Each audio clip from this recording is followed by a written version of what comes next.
Hello all, it's been a while since I've done a video on cooking, so I'm cooking supper tonight and let's see what we're going to make.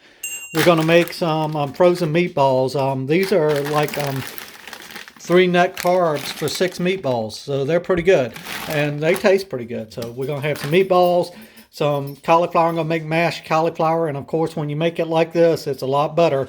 For me, it tastes good. It only takes 10-15 minutes for everything. And got my skillet heating up a little bit. I got some tallow in there, beef tallow, and I got my water here with salt and a steamer basket. So I'm going to first cut up my cauliflower and go from there. I diced the cauliflower up into big chunks. Like I said, it's going to cook for 10 to 15 minutes, so it really doesn't matter. The bigger they cook, the slower they cook. Anyway, going to put them in the pan. All right, the cauliflower's in a steamer basket. I'm going to put the lid on. I just got a little bit of water in the bottom with some salt. Just going to put this on high. I always start with cold water. So that's where that is. Anyway, our pan's heated up. I'm getting ready to throw in the meatballs. I went ahead and just threw the whole bag in there. It'll be for supper tonight, also a lunch or two for us. Anyway, that's going. I didn't season it yet with salt, pepper, garlic powder. I'm waiting for them to thaw out a little bit. So that's where we're at. This is heating up and going from there. Just waiting for everything to heat up. All right. Everything's still cooking along. Since they're frozen meatballs, they really don't produce that much fat, so you might have to add more fat than normal. Like I said, I'm using some tallow tonight. This is getting ready to start boiling. Once it starts boiling, I'll turn it down. It boils really quick since there's not much water in there. Everything's cooking over there. I'm getting my bowl ready with my masher and the butter and of course salt and pepper. Getting ready to mash when it's time. I also seasoned up my meatballs with salt and pepper. I'm going to add a little bit of garlic powder too. I'm sure the meatballs will cook quicker if you covered them up after getting the crust, but I'm just going to leave them uncovered and keep stirring them. This is going. It's probably about ready now. I always check it with a fork. If it goes in easily, it's done. But it's getting mashed, so it really doesn't matter. I got a tray set over here. I'm going to put the meatballs on there when they're done, so I can start working on the gravy, and then I add the meatballs back in. I forgot to mention it earlier, but these meatballs I got, they already pre-seasoned with some garlic, onion, and paprika. I know they make plain ones too that we've had in the past are good. It's the first time I'm trying these, but I imagine they're going to be good. It smells really good right now in here. You can see the natives are restless now. They know food's been cooked, so they're lingering around and malingerers. All right, the meatballs got a nice color on them now, so I'm going to put them on the tray over there while I work on the gravy. Yeah, nice color.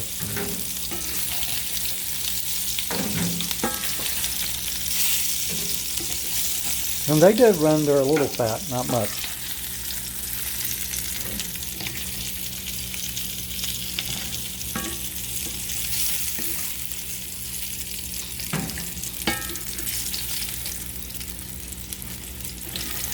Normally I would just leave them in the pan, but I cooked the whole bag, so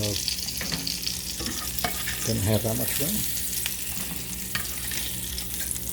I'll turn down the heat a little bit too. You can see it's smoking now. Alright, that's done. The heat's getting turned down. I'm going to add some butter.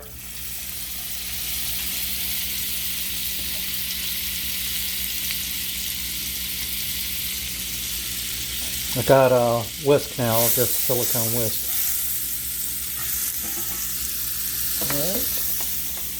I'm going to add some seasoning here. Let's see what we got. Alright, I mentioned the mushroom powder before. This is mushroom powder where I dehydrate and use that quite a bit, so I'm adding some in for taste. A little garlic powder. That's quite a bit of garlic powder.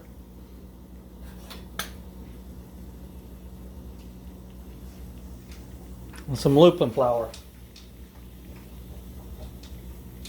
A couple of tablespoons. Alright, I'm just going to whisk that around after I make a big mess here. So cook that down a little bit. And I've used this lupin flour for etouffee and a bunch of other stuff, and it works out pretty good.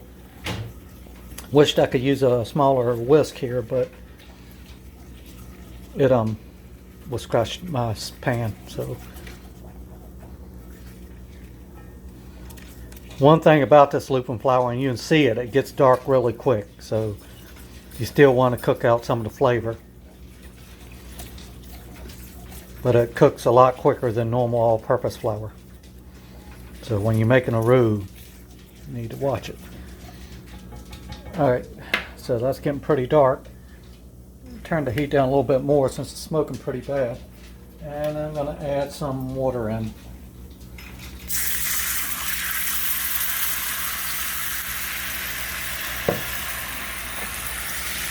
And you know it's hard to follow directions for this. You just got to have a feeling of how thick you want the gravy and what you want it to look like and what you want it to taste like. For like a milk gravy, I usually use 4 tablespoons fat, 4 tablespoons flour, and 4 tablespoons, 2 cups of water or milk or whatever you're going to use.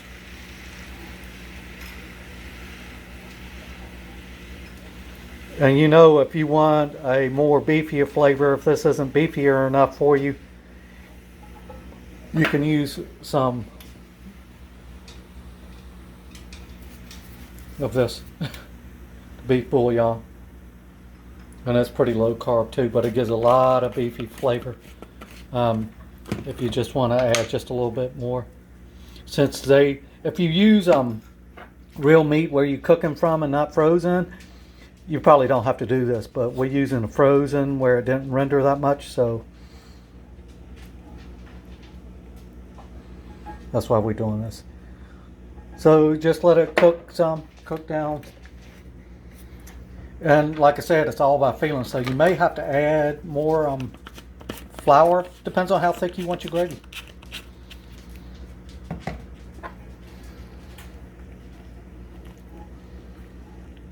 But I'm going to let this cook down a little bit. I'm going to turn it up a little bit. Let it cook down. And we'll go from there. So while we're waiting for the gravy to go down a little bit, the cauliflower's done. We've turned off the heat, and it's going to be added to this bowl over here.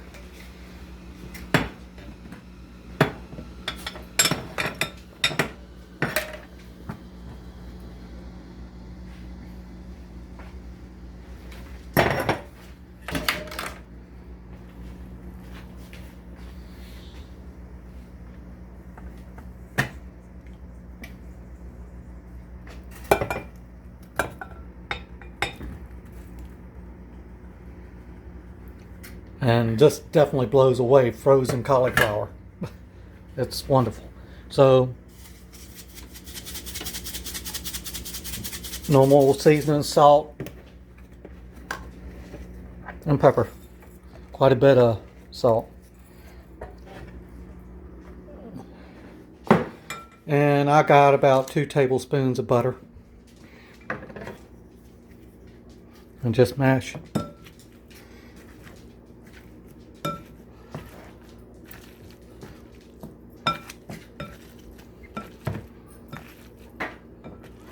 To the consistency you want. I like mine almost like whipped potatoes. So, got a helper now. So you just mash it to the consistency you want. You add whatever seasonings you want in there, salt and pepper for sure. And we use butter. And you can't beat this. That's the same way if I don't want mashed, I just leave it whole and we eat it that way. So that's basically a meal. A mashed cauliflower, our meatballs, and our gravy. I'm going to add the meatballs back into there so they all get coated, and it should be ready.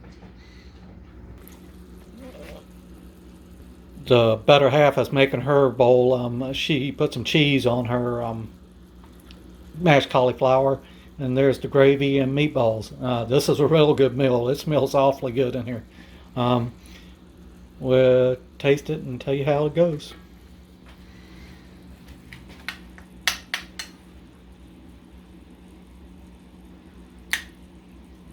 I got a nice crust on the meatballs tonight. Yeah.